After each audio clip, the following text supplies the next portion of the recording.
बबूल का पेड़ कितना विशाल होता है, पीपल का पेड़ भी विशाल होता है, किंतु क्या आपने कभी सोचा है क्यों बबूल के पेड़ को काट के उसका उपयोग किया जाता है और क्यों पीपल के पेड़ को पूजा जाता है? इसलिए क्योंकि पीपल का पेड़ उसके नीचे बैठे पथिक को छाया देता है, अपनी डाली पर असंख्य पंछियों को बसेरा देता है, किसी को काटे चुबाकर दूर नहीं करता, बल्कि उसे शीतल छाया देकर उसकी थकान हर लेता। इस संसार में यदि आपको सम्मान पाना है तो पीपल की भांति ही बनना होगा। कुछ देना सीख, आनंद, सुख, शीतलता बांटना सीखो और कांटों की भांति कभी किसी को कष्ट ना दो। सम्मान स्वयं चल के आपके पास आएगा और मन प्रसन्न होकर बोलेगा, राधे राधे। हम सब ये मानते हैं कि हमें जीवन में कभी न कभी किसी न किसी स्थान पर प्रेम होता ही, फिर चाहे वो माता पिता को संतान से हो, ज्ञानी को ज्ञान से हो, किसी कलाकार को कला से हो, आदि इत्यादि। किंतु क्या वास्तव में ये प्रेम ही है? मोह भी तो हो सकता है। अब आप पूछेंगे कि प्रेम और मोह में अंतर क्या? अंतर है बंधन का, जो आपको बांधे वो मोह है। प्रेम वो जो आपको मुक्त कर विकास की ओर भेजे। चलो आपको एक उदाहरण देता हूं। कुछ माता पिता अपनी संतान को किसी अन्य नगर में पढ़ने के लिए भेज नहीं पाते, अपनी संतान को उसके मित्रों के साथ खेलने के लिए भेज नहीं पाते, चिंतित रहते हैं कि कहीं उनकी संतान को पीड़ा ना पहुंचे और इसीलिए उसे बांध के रखते हैं। ये प्रेम नहीं है, ये मोह है। क्योंकि यदि ये प्रेम होता तो वो चाहते कि संतान माता पिता की छाव से बाहर निकलकर इस संसार को देखे, उसे समझे, उसे ज्ञान ले, अपने अनुभवों से सीखकर अपना स्वयं का एक व्यक्तित्व बनाए। स्मरण रखिएगा, मोह से भय पैदा होता है और प्रेम से केवल आनंद। इसीलिए बांधिए मत, मुक्त कीजिए, क्योंकि यही प्रेम है। राधे राधे। संसार में संबंध बहुत ही महत्वपूर्ण होते हैं। अब प्रश्न ये उठता है कि संबंध कैसे होने चाहिए? संबंध शब्द के प्रारंभ में ही सम शब्द आता है। सम अर्थात समानता। तो किसी के साथ संबंध निभाते हुए इतना मत झुकिए कि उठने के लिए किसी के सहारे की आवश्यकता पड़ जाए। स्मरण रखिएगा, जो झुकाना चाहे वो कभी संबंध निभा नहीं पाएगा। संबंध उसी के साथ जोड़ी जो आपको समान माने, आपको सम्मान दे, क्योंकि सम्मान से ही संबंध पनपेगा और बढ़ेगा। राधे राधे। कभी सोचा जब माता संतान को जन्म देती है तो क्या होता? 9 माह का गर्भ, प्रसव की तीव्र पीड़ा। कहते हैं ये पीड़ा इतनी भयंकर होती है कि मानो जैसे संतान के जन्म के साथ माता को भी एक नया जन्म मिल जाता है और इस जन्म के साथ अंत होता है माता की पीड़ा।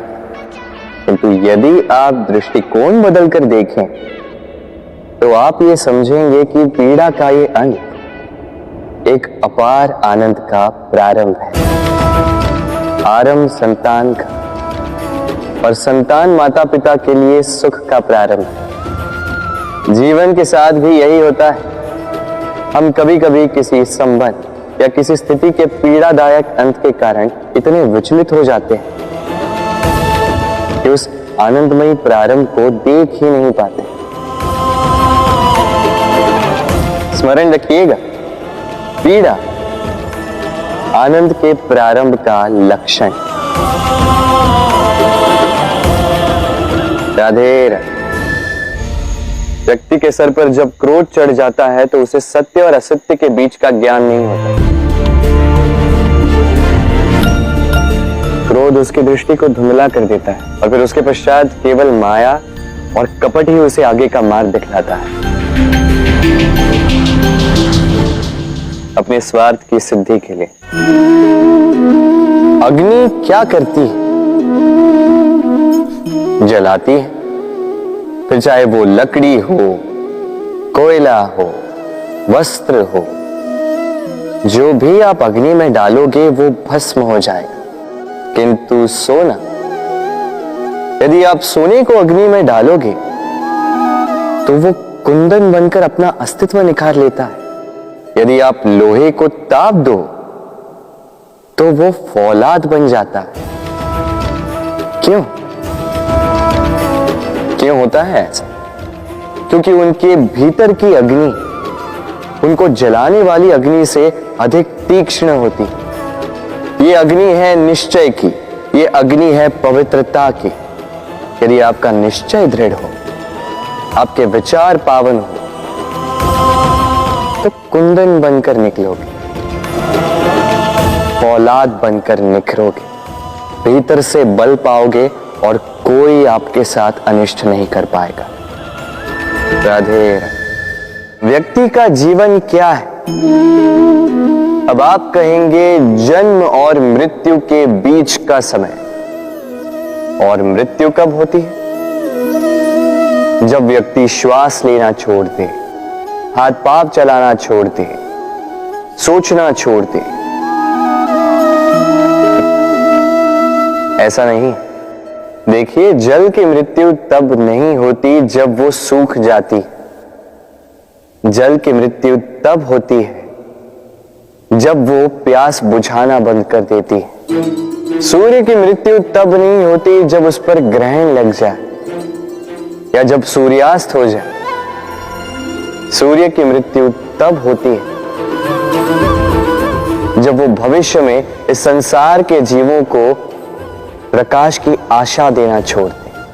उसी प्रकार मनुष्य का अंत, उसकी मृत्यु तब होती है जब उसके भीतर की करुणा का अंत हो जाए।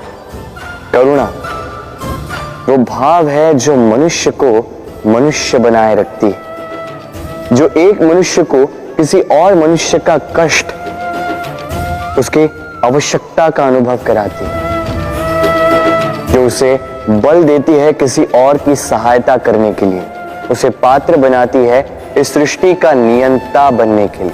देखिए, संसार में मृत्यु केवल एक बार होती, तो उससे पूर्व क्यों मरना? इस करुणा को क्यों मारना? स्वयं को मनुष्य बनाए रखिए, मृत्यु के पश्चात भी जीवित रहेंगे। राधे राधे। संकट से जुड़ी ये 3 बातें सदैव स्मरण रखना।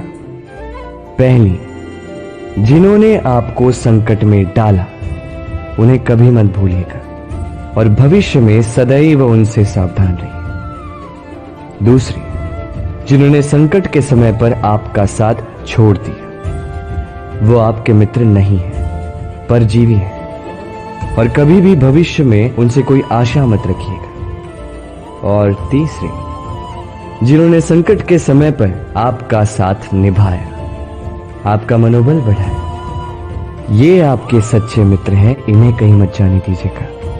तो संकट से जुड़ी ये 3 बातें यदि आप सदैव स्मरण रखते हैं तो संकट भूल कर भी कभी आपके जीवन में पुनः नहीं।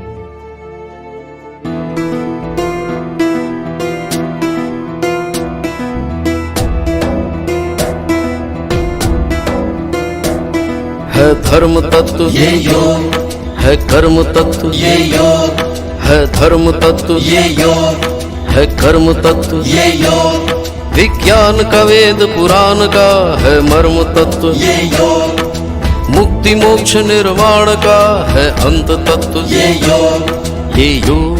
ये योग है सत्य सनातन योग, ये योग ये योग है परम पुरातन योग। ये योग है पूर्ण आराधन योग। ये योग है शून्य समागम योग।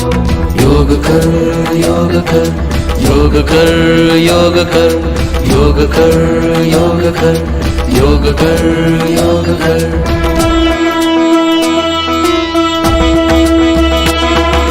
जीवन का उत्थान हो अब इस योग से, इस योग से।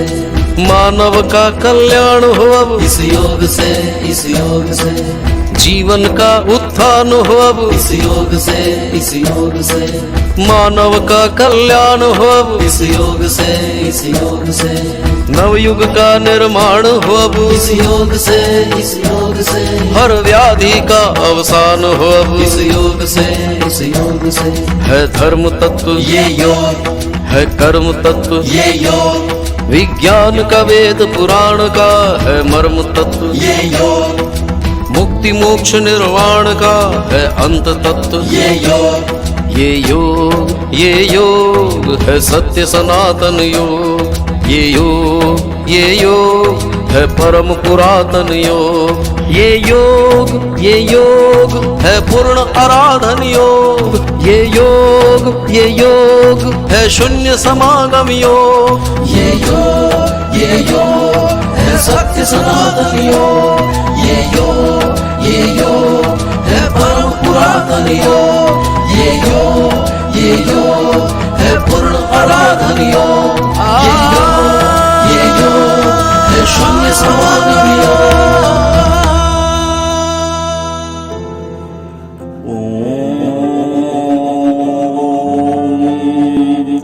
सर्वे भवन्तु सुखिनः, सर्वे सन्तु निरामयाः, सर्वे भद्राणि पश्यन्तु, मा कश्चित् दुःखभाग् भवेत्। ॐ शान्ति शान्ति शान्ति। जगत के दृश्य आंतरिक अथवा बाह्य केवल अस्थायी दृश्य हैं तथा हमारी आत्मा से स्वतंत्र नहीं हैं। उनको सत्य तथा उनकी स्थिति अपने से बाहर मानने का हमारा यह जो स्वभाव बन गया है, यह स्वभाव ही हमारे निज स्वरूप को छिपा रहा है और अन्यथा को सामने ला रहा है। केवल नित्य सिद्ध सत्य स्वरूप आत्मा की उपलब्धि से ही सब असत्य छिप जाएगा और यह ज्ञान हो जाएगा कि वे आत्मा के अतिरिक्त कुछ भी नहीं हैं। तुरीय आत्मा का केवल दूसरा नाम है। हम जागृति, स्वप्न, सुषुप्ति का भान रखते हुए भी स्वयं अपनी आत्मा से अनभिज्ञ रहते हैं। तथापि आत्मा अभी और यहाँ है। केवल यही सत्य है, इसके अतिरिक्त कुछ नहीं है। जब तक देह से तादात्म्य रहता है, जगत हमसे बाहर स्थित प्रतीत होता है। केवल आत्मा का साक्षात्कार करो, तब संसार है ही नहीं।